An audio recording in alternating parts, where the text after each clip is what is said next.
వాడిని మీ బిడ్డనే కష్టపడి పనిచేస్తున్నా మీరందరూ ఆశీర్వదించండి, కుట్రలను కుతంత్రాలను తిప్పికొట్టండి.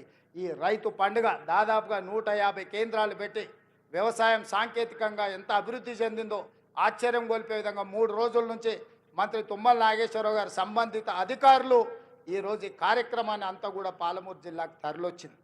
ఇంతమంది ఈడికి వచ్చిండ్రు, ఇంత పెద్ద వ్యవస్థ ఈడికి వచ్చిందంటే మీరు ఆశీర్వదించకపోతే వస్తుండేనా?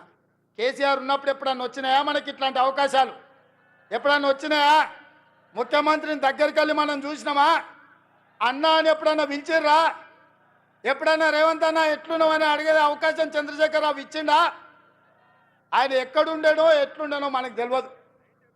ఇవాళ మనం ఉన్నాం కాబట్టే ఇవాళ మనం కలుసుకోగలిగినాం, ఈ పండుగ చేసుకోగలిగినాం. ఈ పండుగ వాతావరణం ఇది 10 కాలాల పాటు ఉండాలి, పాలమూరు పండాలి. పసిడి పంటలతో 20 లక్షల ఎకరాలు కనీసం జితేందర్ రెడ్డి గారు చెప్తున్నారు, కరెక్ట్ 2 ఏళ్ళు కష్టపడితే 20 లక్షల ఎకరాలకు నీళ్ళు ఇవ్వచ్చు అని. వారి మాటతో నేను ఏకీభవిస్తున్నా, నా బాధ్యత అది.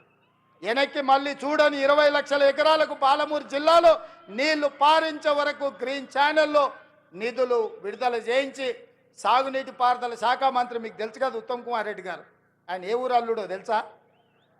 మన పాలమూరు అల్లుడు, జడ్చర్ల పక్కనే ఊరు. మన ఊరు అల్లుడే ఈరోజు సాగునీటి పారుదల శాఖ మంత్రి. మరి మనము ఇంత త్యాగం చేసినాం బిడ్డనిచ్చి ఆయనకు, అవునా? మన పాలమూరు ఆడబిడ్డను ఆయనకిచ్చి పెళ్లి చేసినాం. మరి ఆ రుణం అయితే వారు తీసుకోవాలి కదా. ఇక మల్లు గారి గురించి నేను చెప్పాల్సిన పని లేదు. మల్లు అనంతరాములు గారి నుంచి మల్లు అని అంటేనే పాలమూరు అనేది తెలుసు. ఎందుకంటే మల్లు అనంతరాములు గారికి ఈ ప్రాంతంతో ఉన్న అనుబంధం. మల్లు రవి గారు ఇక్కడ ఎంపీగా ఉన్నారు, మరి వారే ఆర్థిక మంత్రి. మీ పెద్దన్న జాతీయ నాయకుడైనా, మీ రెండో అన్న పార్లమెంటు సభ్యుడైనా